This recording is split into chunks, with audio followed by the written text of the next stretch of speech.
Some things should not be heard. But if you did hear them, you're not the same person you were before. My name is Emily. I'm 22. I live in a small town called Ravenshade, which is never shown on tourist maps. Here, the fog lasts longer than necessary, the forest is noisy even on a windless night, and the locals look at the sky too often. As if they are afraid that something will fall from there. I've always found this place boring. Straight streets, an ever-closed library, and a church where even the priest talks like he's repeating someone else's dream. I went to college in Portland to study psychology, but I came home 3 weeks ago after my father died. Death came to him in a strange way. Not slowly, not tragically, but matter-of-factly. He just fell asleep on the back porch and never woke up again. The doctors found nothing. No reason. Not even a theory. The heart, they said. But I knew he had no illnesses. He went to the mountains, cleaned his guns, ate oatmeal, and listened to the noise in the trees at night. It was as if something had opened up with his death. Not in the world. In me. The first night after the funeral, I went to sleep in my old room. Here, everything remains the same, the wallpaper with faded stars, the owl-shaped lamp, a stack of old diaries. Only the air seemed different. Too quiet. It was as if dawn was listening. I woke up in the middle of the night. The clock read 3:03. I don't know why this particular time is set. But everything in me clenched, as if something near the bed was watching. I stared into the darkness and realized. There's something about her. Not a form. No sound. And the intention. I didn't sleep until morning. I just lay there, feeling as if someone was looking at me from the corner of the room, not with their eyes, but with a question. And it sounded without words. Are you ready to know? At first I thought it was stress. Psychological reaction to death. But the next morning I found candle dust on the floor. The ones my father kept in the basement, near his old hunting backpack. I didn't go in there. And no one else could. The next night I went down to the basement. It smelled like iron and something old and musty, as if space remembered something I didn't. I found my father's notebook on the shelf. Nothing on the first page. On the second page, only one phrase. If you're reading this, then you've already heard it. Sometimes a home isn't just a place. It's a vessel. And what was stored in it doesn't always die with its inhabitants. My father always kept the basement closed. Not for a lock, but for silence. He never explained what he was doing there. All I could hear was him whispering when he thought I was asleep. Sometimes they were names. Sometimes incomprehensible words, as if from another language. Not terrible, but old, like the wood of the floor itself. When I opened his notebook, I felt as if time had stopped in the basement. Not because it was quiet. But because something was listening, so as not to be heard. I flipped through the pages. Most of them are empty, hastily written, and confused. But one of them got knocked out. It was written neatly in a black pen, the letters written with almost ceremonial precision. The house whispered my name. I shouldn't have repeated it. But I said it out loud. And now it's here. The name wasn't written. But that night I started hearing it. I woke up again at 3:03. But this time not from the feeling. And from the sound. Barely perceptible, as if the whisper came through the cracks between the walls, between the boards and the dust, like an old voice trapped in wood. I listened. He didn't say anything. He was crying out. Like someone who's long forgotten, but still remembers you. My heart pounded in my ears and my skin crawled. I turned on the lamp. Silence. I went to the wall, the one that looked north into the woods. And then I heard it clearly. Lee. The whisper was as thin as a paper cut. Not male, not female. No age. He knew my name. He knew me. I didn't scream. I stood pressed against the wall, as if I wanted to enter it. But it was cold. And throbbing. The next morning I checked the wall.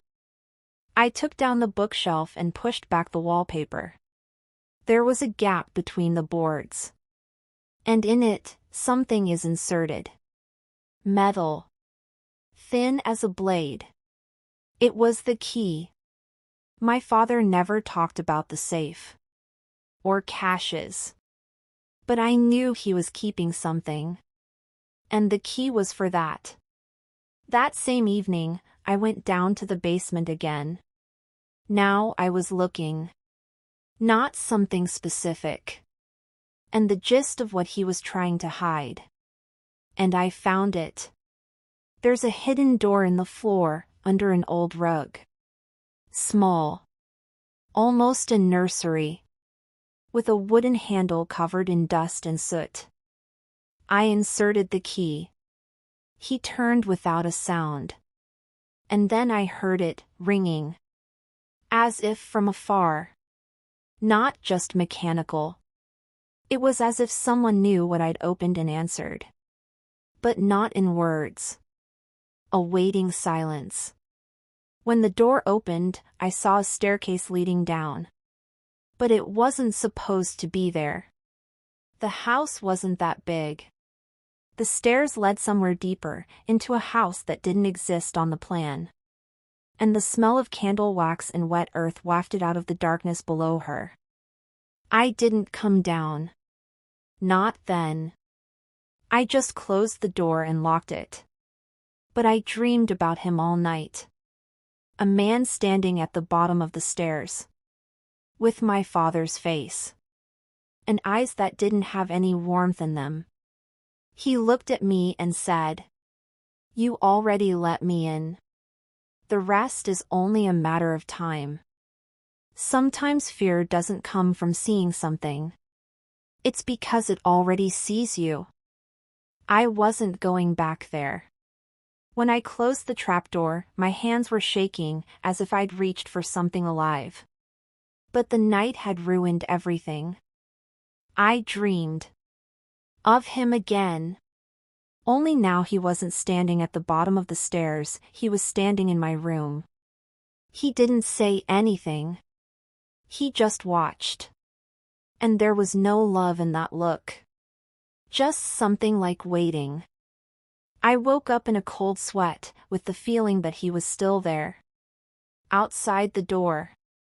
Or in the walls. And then I realized. I'm not going down there to find anything. I'll go down to find out why my father kept it so deep. And why it's still breathing under the floor. I put on a hoodie, got a flashlight, and some gloves.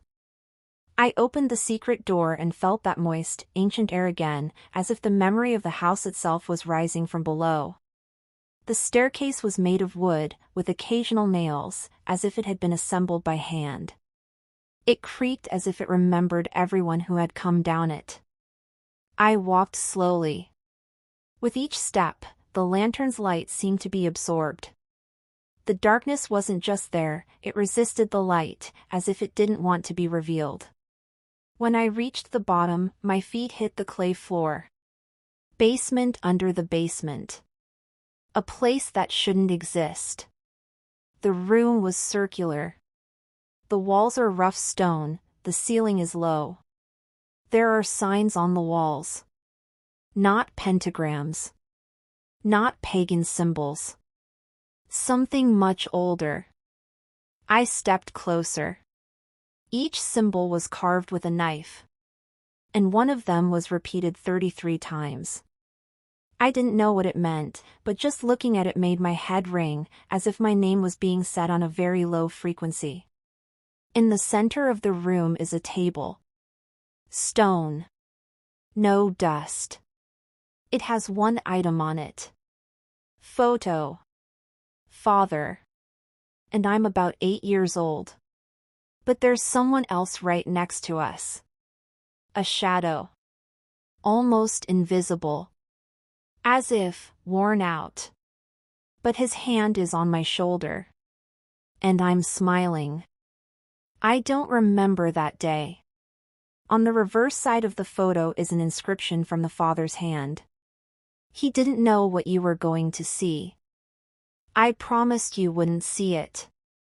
But now you're here. So he's already here. I could feel the breeze behind me. But it wasn't the wind. It was breathing. I turned around slowly. The darkness behind the stairs deepened. It was as if something was forming in her. I couldn't see the face. Only movement. And I heard the same voice in the walls. But no longer as a whisper, but as a thought spoken from within me. You belong where the memory is not erased. Where names are doors. And you've already opened one.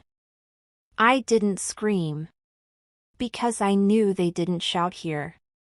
They listen here. I picked up the photo and slowly retreated to the stairs. Something crunched under my feet, and I realized that the floor was littered with shards of old mirrors. None of them were complete. It was as if no one was supposed to see their reflection here. I went back up. She closed the hatch. She wrapped the key in a rag. But I felt that something had followed me out of the darkness. Not with the body. And with memory. Later that night, I stared at the picture under the lamp. Did you try to remember if it was a park? A friend's house? Some event? But my mind was blank. It was as if this day didn't exist. And only one thought kept nagging at me. If my father left all this behind, then he knew I would come back one day. And that whoever is under the floor is waiting for me. Sometimes a name isn't just what you're called. This is a node. Once you untie it, you won't recognize yourself, you'll forget who you were before. I was sitting on the floor, the picture in front of me, and my coffee mug was cold, but I couldn't tear myself away. The longer I stared at the image, the more I felt that this third one wasn't just a film error. At first, like a barely perceptible shadow. Then his features were blurred, but not accidentally, as if someone had tried to forget him not only in reality, but also in the memory of the photograph itself. Still, his presence felt like a weight on my chest, as if I'd known him since I was a child. But that wasn't the worst part. When I looked into the eyes of myself in the photo, in this 8-year-old face, I knew that at that moment, I also knew who he was. And I forgot. And maybe that's why I stayed alive. The next morning I drove into town. Not looking for help. Looking for an explanation. I brought the photo to the local archive, the same old library that smelled of mildew and age. Linda, the archivist, knew my father. You look so much like him. The same shadow in my eyes, she said, flipping through my papers. I didn't ask her what she meant. I thought I knew. Are you looking for something, Emily? I showed her the picture. She took it, she paused for a moment. I saw her face turn pale. Who is this? She asked, pointing to the faded silhouette. I'm just trying to figure it out. She was silent. Then she put the photo on the table and went to the window. And only then did she say, your father was taken away from here once. To the clinic. He wasn't crazy, he just started saying weird things. About the fact that some names cannot be pronounced, because they are not just sounds. They're like calls. And if you call, someone can answer. I sat down.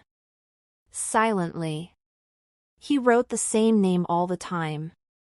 But we still haven't figured out what it is. It didn't look like us. As if part of the letters, part of the symbols. As if it's not a language at all. Do you remember it? I asked. She didn't answer right away. Then she said, "Not at all." But I remember the feeling when he said it.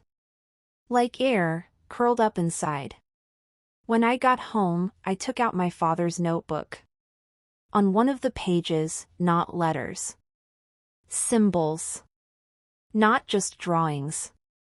They were familiar, almost childlike, but if you looked at them for a long time, they started to move. I'm not exaggerating. They throbbed. One of them, the central one, was circled. Something that sounded like a name echoed in my head like the echo of a dream. It wasn't spoken through the mouth.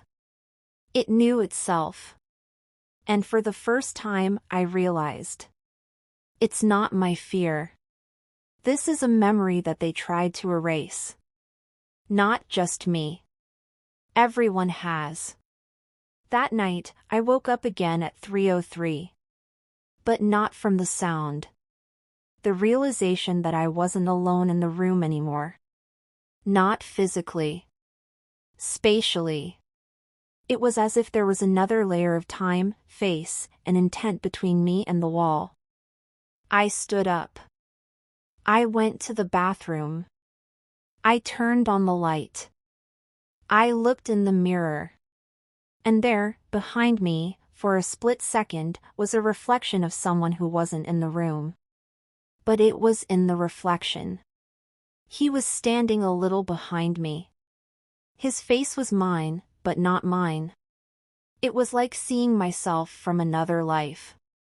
His eyes are dark. Empty ones. But full of recognition. And then I heard.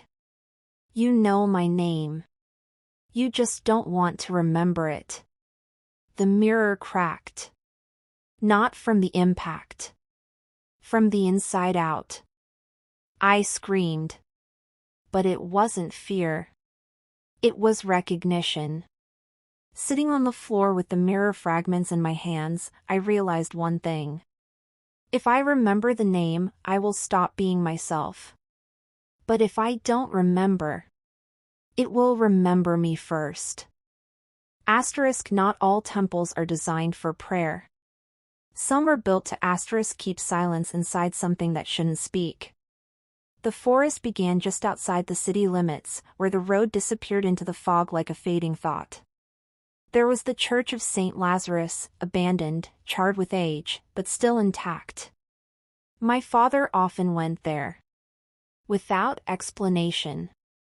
Always alone. He returned silent, sometimes tearful. I went there this morning.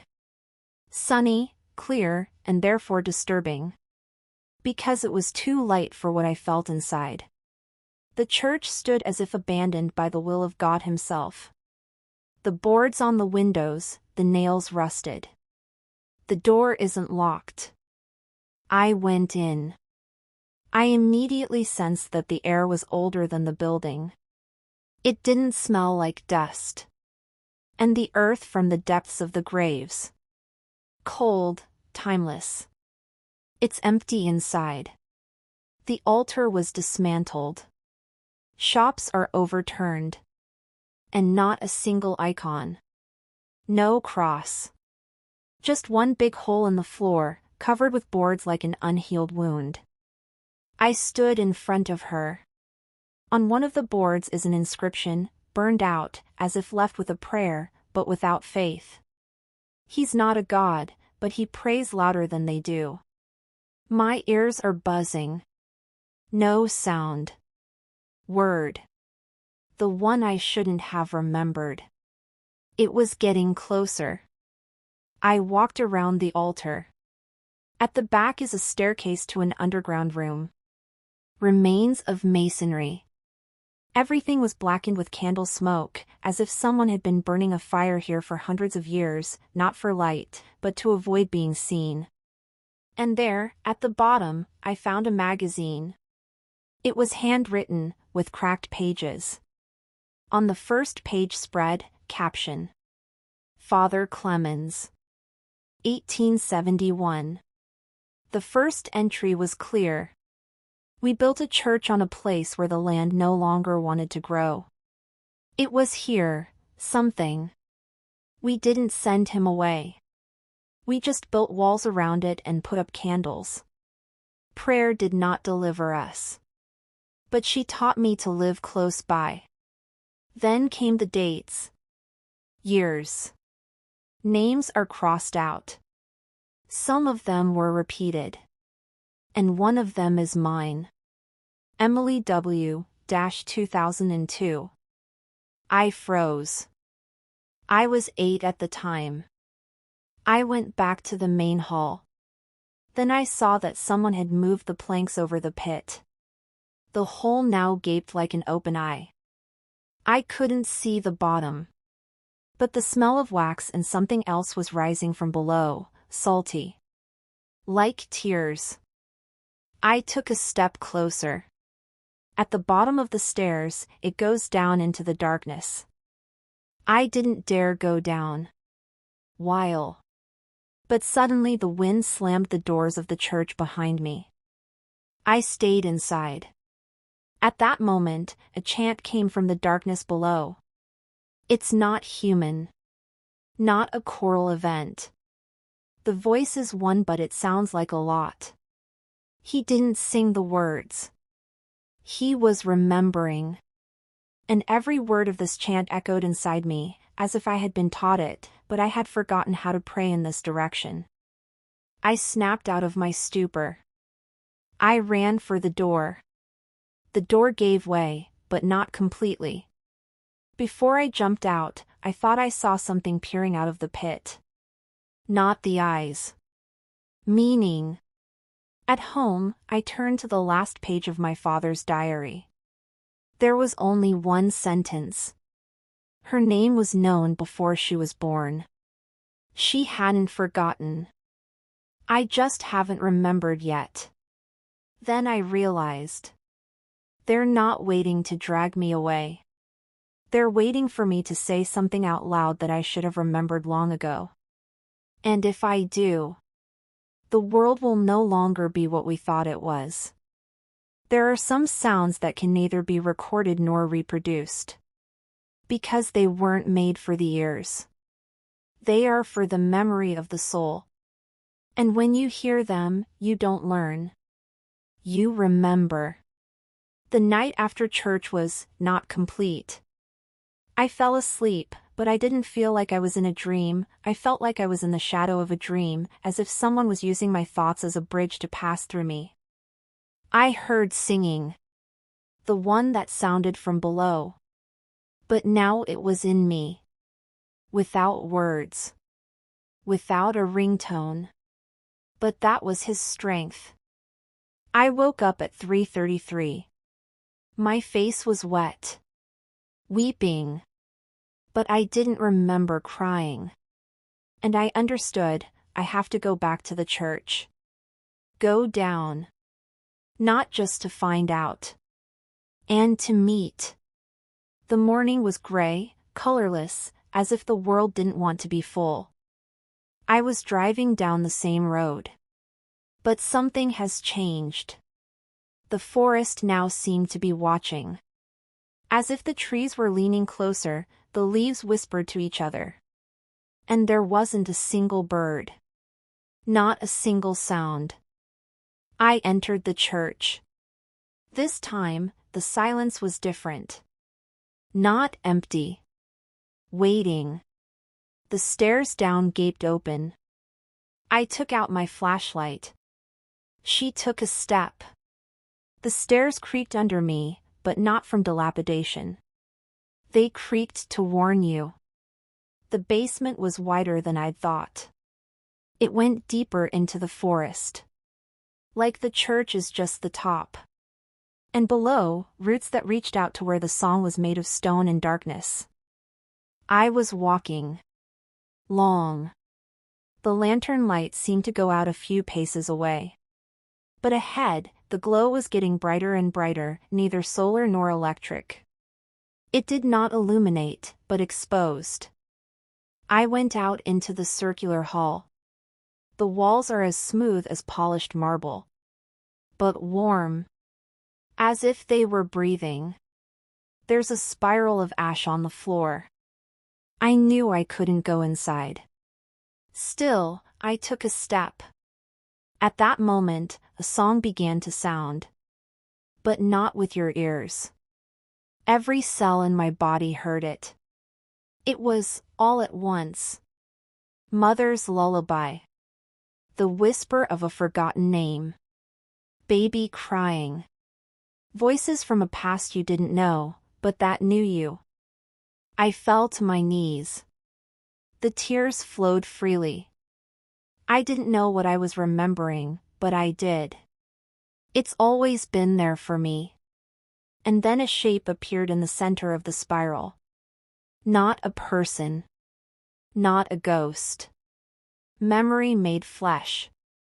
The figure is wrapped in cloth, which is used to make bedspreads for the dead. There is no face. But I knew. It sees me.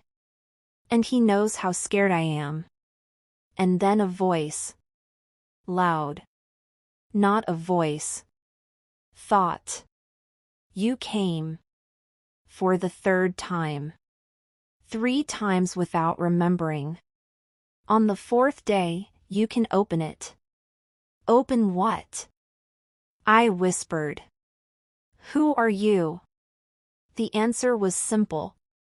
And scary. I am the part of you that you refuse to be. And now that the boundaries are thin, you will either accept me, or I will accept you. I didn't understand. But I felt that it was pointless to resist. I asked. What happened on the day you appeared in the photo? I was 8. Silence. And then a flash in my head. Picture. Room. My father is young and exhausted. I'm dreaming. And he's at my bedside. Same shape, same silhouette. My father screams. Crying. You promised. She should have forgotten. The figure only tilts its head. And responds. I forgot. But memory is not a void. This is an expectation. I woke up. My whole body was on fire. The figure disappeared. But on the floor, in the ashes, there was now an inscription. Name. It's close. I came out of the dungeon staggering as if I'd had a fever.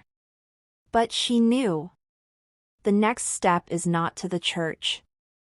And to yourself. Because everything I was looking for, everything my father was hiding, everything that came in my dreams. It lived inside me. All my life. And now it was waking up. Children don't draw what they see. And what the soul remembered when the body was still too weak to understand that it was scary. I got home at dawn. Everything seemed the same, but I already knew. Nothing is the same. Neither inside nor out. I felt as if there were 2 eyes in me now, one mine, and the other, watching me from within.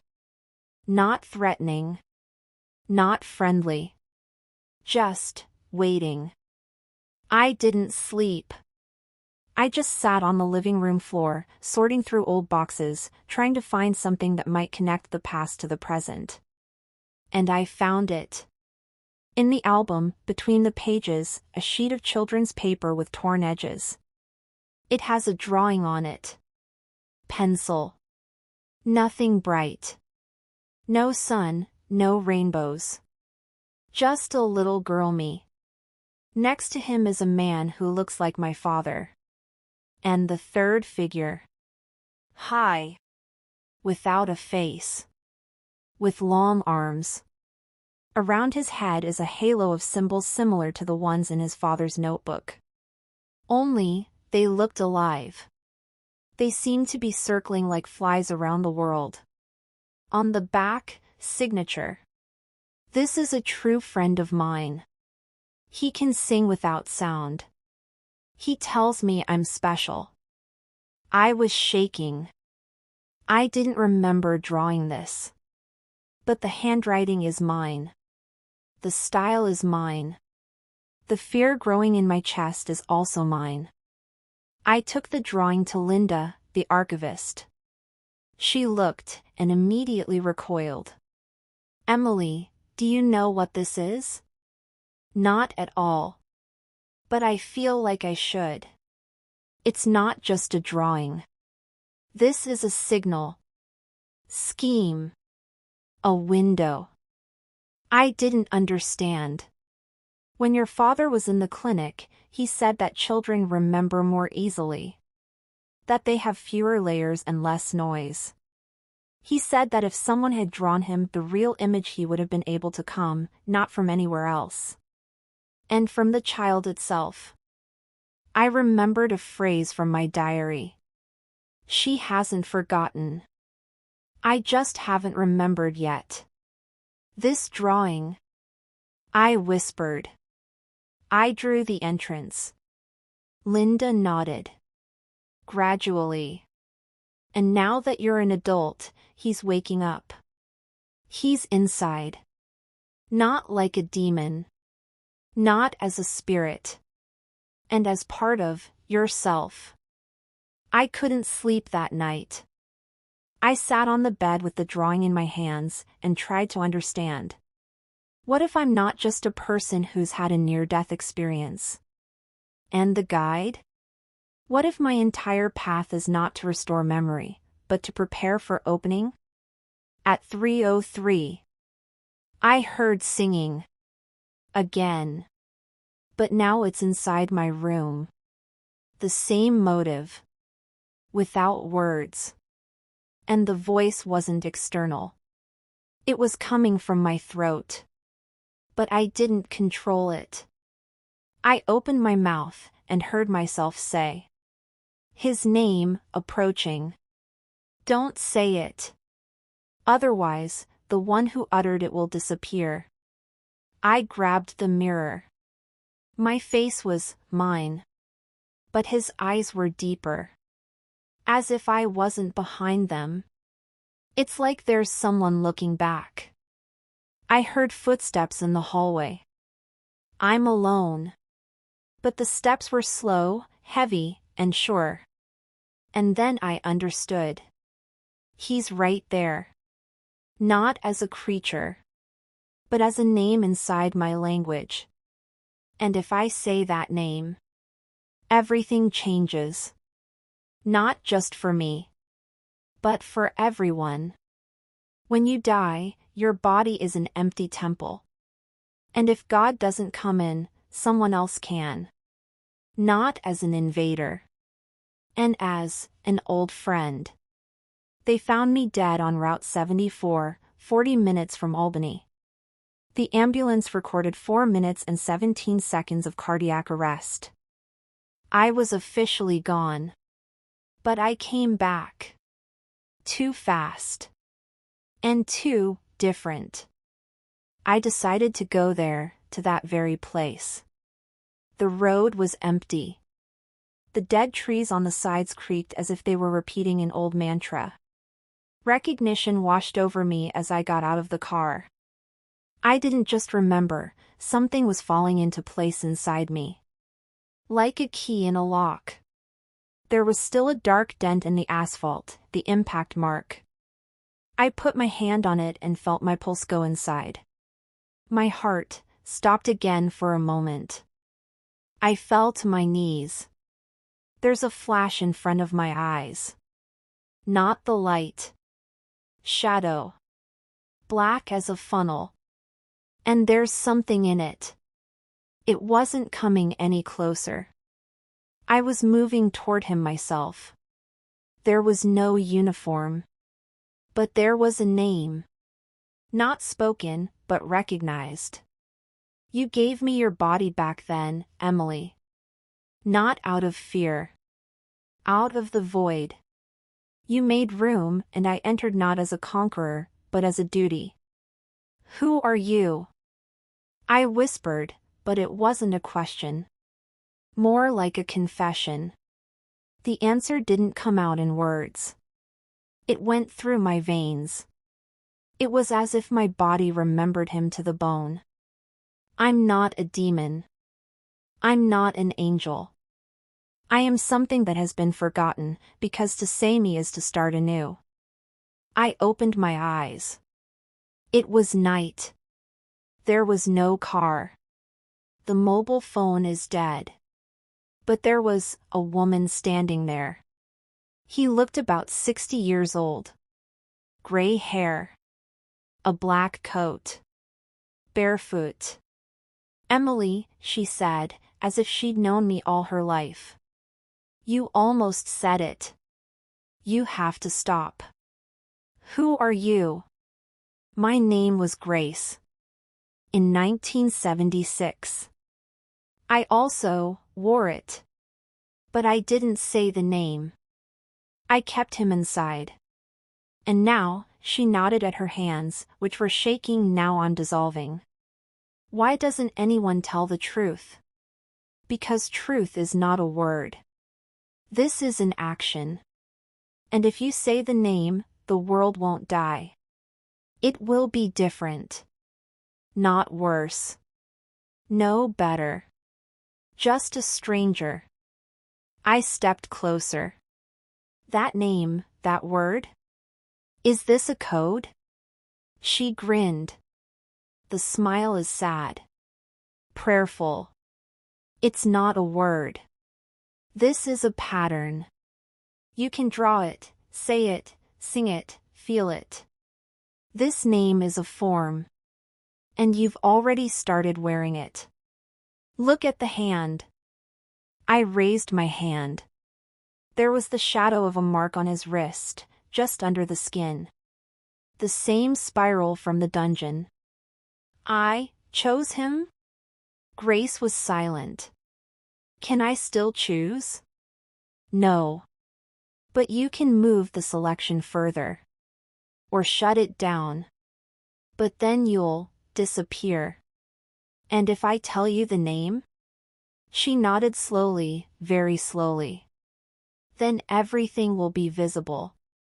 And nothing can pretend anymore. I was left alone.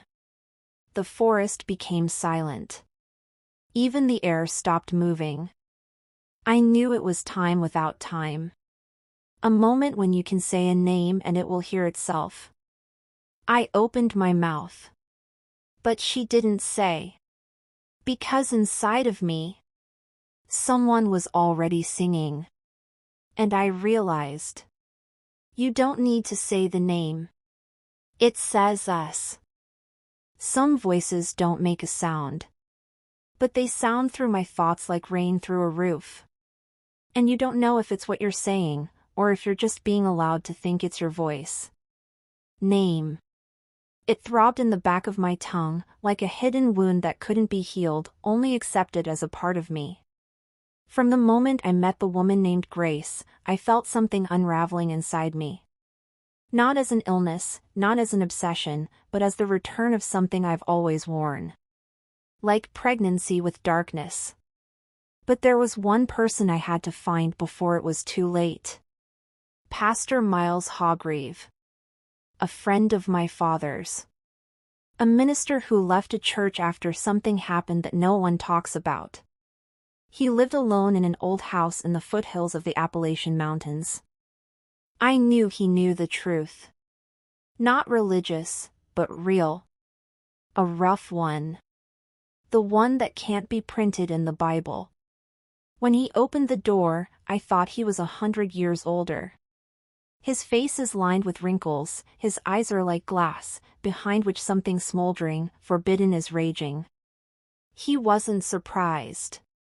Just said, "You're Eli's daughter. You're starting to hear it, aren't you?" I nodded. He stepped back, letting me in. "We thought your father could handle it. He was stronger than the others." He looked at the name without consequences. But it cost him everything else. I was silent. He pointed to a chair. "Your father was the first to try to write down the name. He didn't find it in books or rituals. He heard it inside him when his mother died. And I realized it was always with him. And maybe with each of us." "Then, what is it? A demon?" Miles chuckled. "People call everything either light or dark. But the name is before the light. To the dark. This is neither good nor evil. This structure, without a shell. Meaning that isn't wrapped in words. And when you hear it, everything else is destroyed." "Why?" He leaned forward, his voice a whisper. "Because the name doesn't show the new world. It removes the old one. Everything you knew, love, morality, fear, God. They don't disappear. They get naked. You start to see them for what they are. Without a filter. And it's maddening." I stared into his eyes. And suddenly, I realized he'd already said the name. "You." He nodded. "In 1991. In the forest. 1. Without witnesses." I didn't scream. I was smiling. Because when you know, you can't feel like you used to. "Then why are you still here?" "Because I've learned not to be myself. I don't speak for myself. I'm the guide." "Do you feel that your thoughts are no longer yours?" I nodded slowly. "That's the first symptom. Then you'll start hearing yourself in the future. Then yourself in the past. And then not myself. And then, you'll be ready." He stood up. He went to the old safe. Opened. He took out a black envelope. "This is your father's letter. Written in 2003. But he asked me to pass it on only when the name begins to sound in it. Now the time has come." I opened the envelope. My father's handwriting. It was uneven, as if a trembling hand was guiding ink. Emily, if you're reading this, you've passed the point of no return. Sorry. I didn't save you. I only postponed the inevitable. You weren't born to live like other people. You're a crossroads. Through you, the name will either become a word and change everything. Either it will remain silent. But remember, silence is not always silence. This may be a failure. Don't make a choice until you understand the price. I love you. And I'm sorry for the door I opened without thinking you'd ever walk through it. Asterisk. I closed my eyes. In the head, not thoughts. Voices. Woman. Child. I myself but older. And among them, one voice, stretching like a thread through a cloth. You're not alone anymore. We're all for you. And you, us. The name doesn't just call you. It calls the world. I cried out. The room went dark. Instantly. I opened my eyes. The pastor wasn't there. I called out to him. She screamed. There was no response. Just his chair. Empty. And on it, letters engraved with fingernails. He's already chosen you. Name it and it becomes real to everyone. I left the house. It was a night without time. And the sky without stars. For the first time, I realized. Name is not an event. This is a question. Which the whole world has to answer.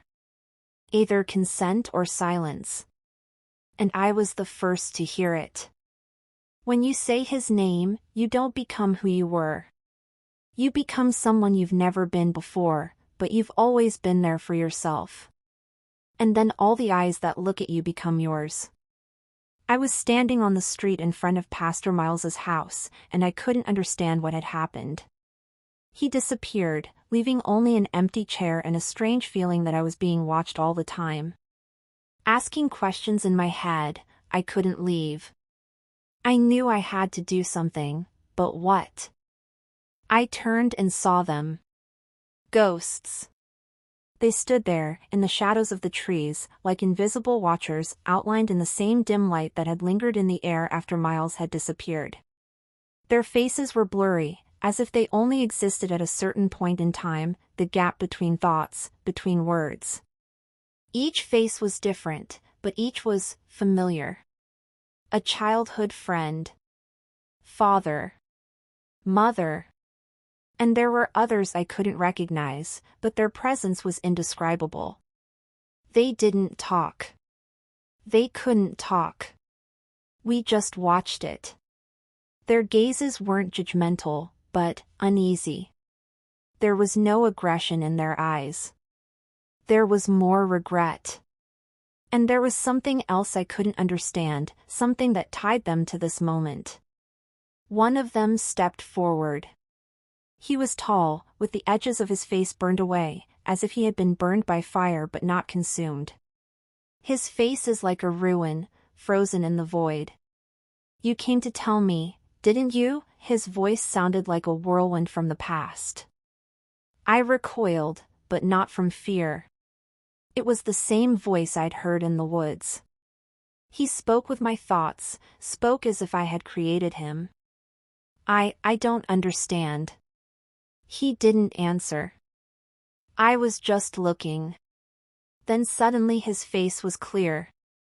He looked like my mother. Or maybe at me. On us. On all those who chose.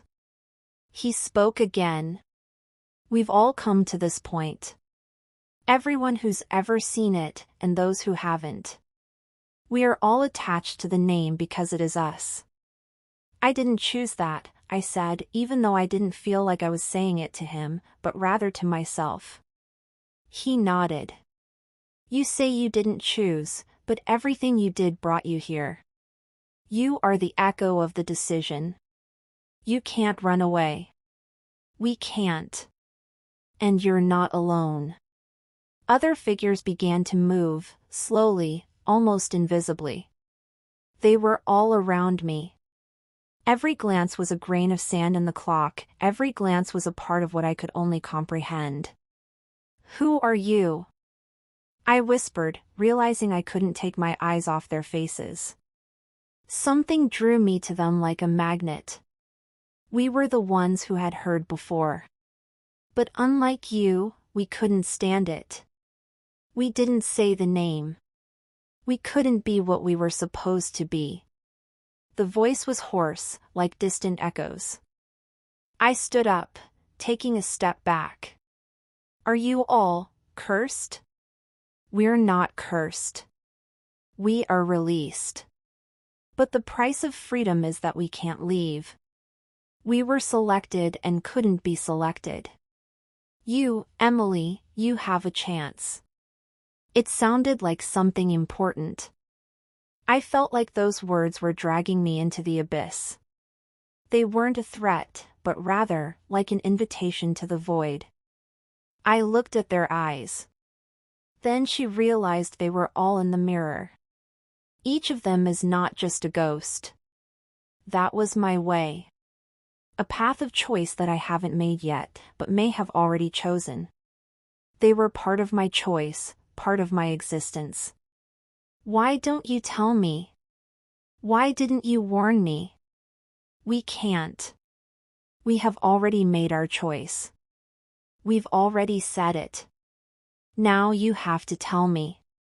But be prepared, when you do, the world will hear. I looked around. The trees began to rustle, even though there was no wind. The shadows on the ground began to twist. I felt something invisible reach out to me like a magnet, and I began to realize that what was waiting for me wasn't just a question. This is a trial. Judgment on what was done. Judgment on what will happen. The trial of the one who says the name. And I knew that if I said it, it wouldn't be the end. This will be the beginning. I raised my head and looked around at those around me. Right now, right at this moment, I realized that I was no longer alone. I was connected to them. And each of these views was my decision. I took a step forward. I'm ready. When you say a name, you don't become who you are. You become what you've always been. And then you realize that you've never really been alone. I stood on the edge, my eyes petrified at what I just heard. Everything that had been happening, that had seemed distant and alien, was now compressed into a single point, a single word that I needed to say. Name. It wasn't just a word. That was all. Everything that was before me and what will be after me. Every look I caught was like an echo of what I was about to do. Everything around me seemed to shrink, as if I was standing in the very center, and the world remained on the outer edge. The ghosts didn't disappear. They were standing in front of me, but not like normal shadows. Their faces were now bright, clear, almost real. I could see their eyes, which seemed to be staring at me, as if demanding an answer. And suddenly I realized that I wasn't the one being watched. They were the ones watching me. Every single one of them standing in front of me was fate. A fate that didn't belong to them, but to me. I closed my eyes. I can't run away anymore. I should have said it. I had to face what was waiting for me. When I opened my eyes, there was one person standing in front of me, someone I knew but never fully recognized. It was my father. He was just like everyone else, but his presence was special. I recognized his eyes before I saw his face. You came here to find out what happened, he said softly, but his voice was still deep, as if it were stretching back centuries. Why couldn't you tell me? Why didn't you tell me what was coming? He nodded, not offended, but with an inner shadow on his face. You were too young. And your path was yours. You had to find the answers yourself, otherwise you wouldn't understand. Just like I used to. You knew. You knew what was going to happen. He sighed. It wasn't an answer, but a silence that was much more than words. I knew you'd be ready. But you had to choose. I couldn't take that choice away from you, Emily. I was a part of it, and so were you. I could feel the tears starting to rise in my eyes. I couldn't figure out what to do. It wasn't the pain of being betrayed or disappointed. It was the pain of knowing that everything was up to me now. How can I choose? I whispered. I can't even figure out what I'm choosing. I do not know what the name means. My father took a step toward me. You don't choose, you discover what's always been inside. You're the key. This was predicted long ago. You didn't escape your path, you were born to be this way. And the choice will be made even if you don't fully realize it. I took a step back, as if escaping the inevitable. But in that moment, I realized that I couldn't escape my fate. I should have said it. But I can't. I can't be what I'm supposed to be. My heart was beating fast, as if it was trying to get out of my chest. You've already become that. You just can't see because you're afraid. When you are afraid of yourself, you are afraid of what is in your soul. You're afraid of everything you are. My father reached out and touched my arm. His touch was warm, and in that moment I felt his presence inside me. I felt that this whole story, this whole meeting, was in the end just a reflection of what I was always ready to face. You must say it, Emily. You have to name it. And when you say it, you will know that it was all to set us all free. I shivered as I realized that if I said that word, the world would change. But not just the world, I will change. Me and everyone around me.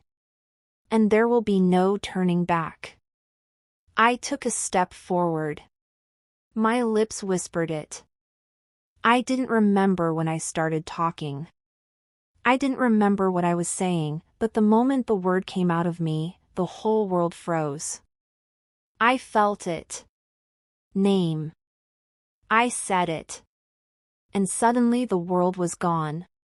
The whole world I believed in suddenly turned pale. I stood in the void. There were no ghosts or faces around me. There was no time, no space. It was just me standing in front of me. But I knew the world was ready. I said it, and I knew it wasn't over. This was the beginning. When you say a name, you not only open up the world, you become a part of that world. And then you realize that there is no end, because you are the beginning. I was standing in a void where there was neither time nor space. The world I knew was gone.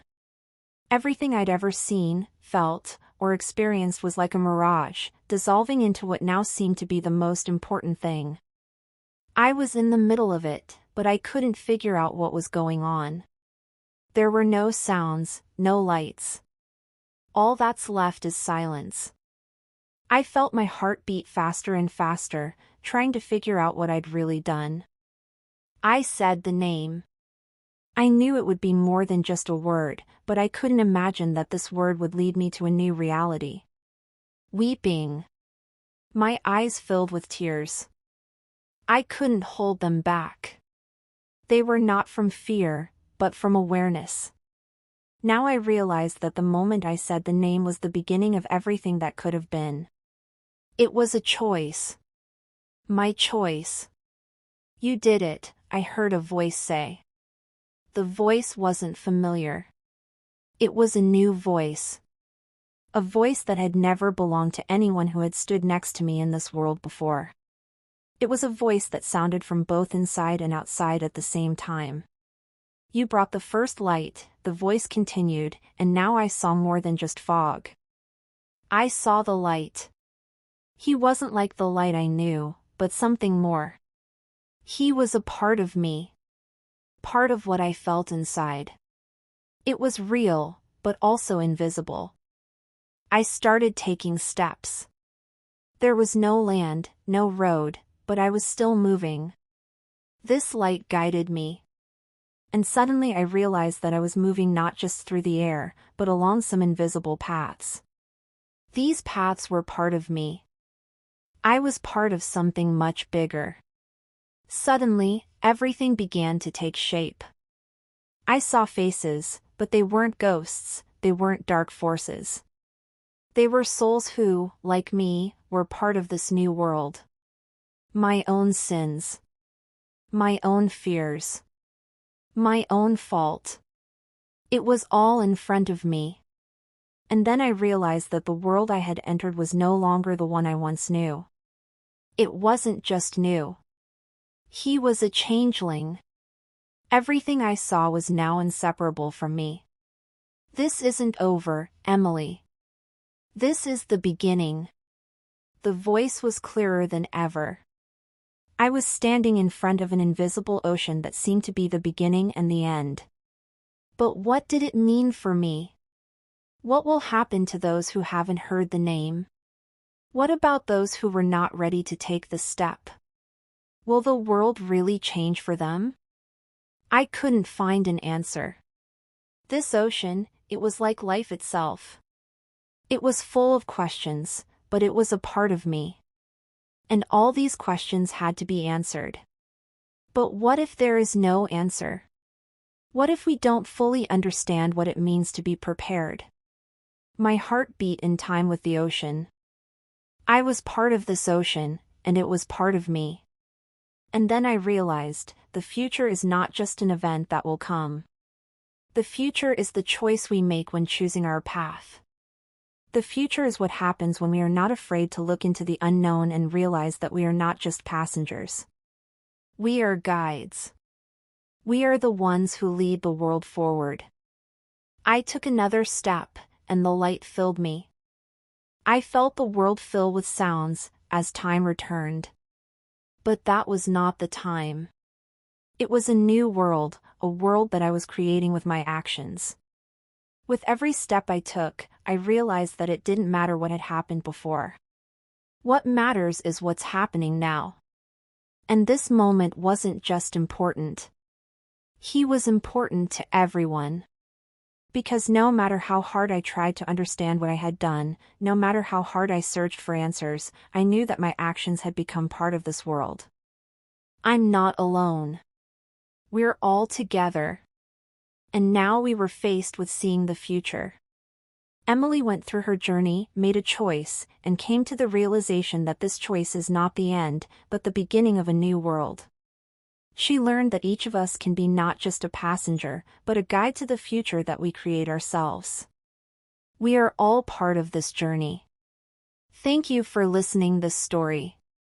If you liked it, don't forget to subscribe to the channel and leave a comment. Your feedback is important to us. Subscribe so that you don't miss new stories that make you think and open up the most unexpected corners of the human soul.